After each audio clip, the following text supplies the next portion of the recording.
ସକାଳୁ ସକାଳୁ ଯେଉଁ ନିଦଟା ରହିଯାଉଛି ମାନେ ଉଠିବାକୁ ଟୋଟାଲ ଇଚ୍ଛା ହେଉନି। ପୁରା ବେଡ଼୍ରେ ସେମିତି ପଡ଼ିବାକୁ ଇଚ୍ଛା ହେଉଛି। ଗୋଟେ କ'ଣ କରିବା, ଘରେ ମୋତେ ଉଠେଇ ଦେଲେ, କହିଲେ ଯା ମାର୍କେଟ ଟିକେ କ'ଣ ନେଇ ଆସିବ, ଆଜି 12ଟା ଅଛି। ଆଉ ବଡ଼ ଭାଇ ବି ଖାଇକି ଯିବ 11ଟା ବେଳେ। କହିଲେ ହଉ ଚାଲ ଆଉ। ତ ମୁଁ ପହଞ୍ଚିଗଲି ଚିକେନ୍ ଦୋକାନରେ, ଚିକେନ୍ଟା ନେଇଗଲି। ତାପରେ କ'ଣ ଜଳଖିଆ ନେଇଯିବି, ଆଉ ଗୋଟେ ରିଫାଇନ୍ ତେଲ ଗୋଟେ ନେବି ଆଉ। ଆଜ୍ଞା ଜଳଖିଆ ନେଇ ଆମ ସାଙ୍ଗକୁ କମ୍ପ୍ୟୁଟର କ୍ଲାସ୍ରୁ ପିକଅପ୍ କରି ମୁଁ ବାହାରିଗଲି ଘରକୁ। ଓହୋ, ଘରକୁ କେମିତି ଯିବି, ତେଲଟା ନେବାର ଅଛି, ସେଇଟାକୁ ନେଇକି ଯିବି ଆଉ। ତ ଦେଖିପାରୁଥିବ କିନ୍ତୁ ସବୁ ଆମ ରାସ୍ତା ସବୁ ଚାଲିଛି କାମ ସବୁ, ମାନେ ପ୍ରବଳ ଧୂଳି, ଆଉ ରାସ୍ତା ପରେ ଏମିତି ଜାମ୍ ହେଇଛି, ମାନେ କ'ଣ ଆଉ କହିବି। ହଉ ଦେଖାଯାଉ କେବେ ହେଉଛି, ଏ ବର୍ଷ ହେବ କି ଆର ବର୍ଷ, ଚାଲିଛି ଆଉ କାମ।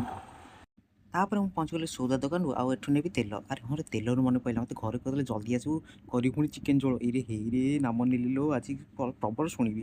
ତାପରେ ମୁଁ ତେଲ ଆଉ ତା ସହିତ ଗୋଟେ ସୋୟାବଡ଼ି ମିଳିଲା। ତାପରେ ମୋ ସାଙ୍ଗକୁ ଛାଡ଼ି ପଳେଇ ଆଇଲି। ଆରେ ପଳେଇ ଆଇଲି କ'ଣ, ଭିଡ଼ିଓ ଏଠି ରଖୁଛି, ଯାଇ କାମ ପୁଣି କରିବି ରେ।